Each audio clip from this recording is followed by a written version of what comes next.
I had a really good conversation with a guy named Raul, and he was in the wrong seat. And so we're talking, and I see a tattoo on his forearm, and it says 444. And I'm like, perfect, a great gospel conversation starter.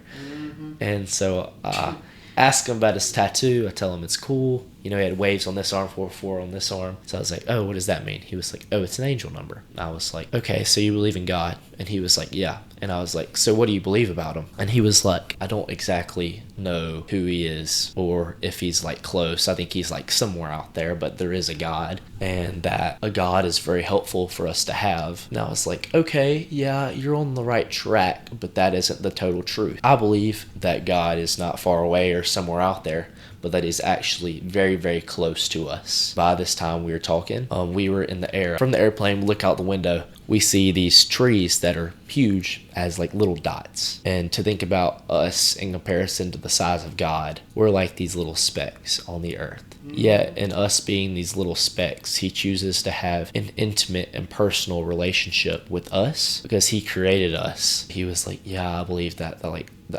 that's really cool. And so then I shared the gospel with him, but I still think he was, a little closed off because like he was like, yeah, I agree with everything you're saying. I just, don't want to fully commit my life to Christ. And I was just like, okay, because ultimately, I can't save people. I can't unharden their heart. But I believe it was still a really good conversation for him to have because he did share with me a lot of brokenness in his life and stuff that he was struggling with. And I was telling him that my hope is in Jesus Christ. And so that seed was just really cool to plant. I believe he was in the seat next to me for a reason. Yeah, I hope one day he comes to know Christ.